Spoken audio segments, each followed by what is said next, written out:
May nakita akong post sa isang app. Ang sabi niya doon, ano daw yung ginagawa nyo kapag yung trabaho na pinag-pray nyo noon is nakakapagod na ngayon?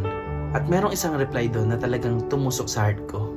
At nagpa-realize sa akin na ito yung pinagdadaanan ko ngayon. Sabi niya doon, sometimes the prayer was answered, but the version of you that asked for it no longer exists. Makes sense, di ba?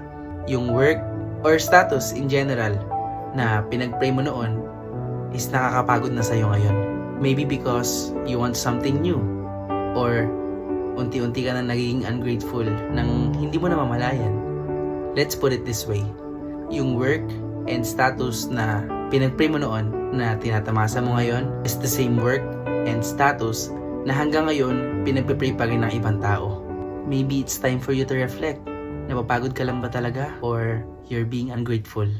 Mapalad ka. Huwag mo kakalimutan yan.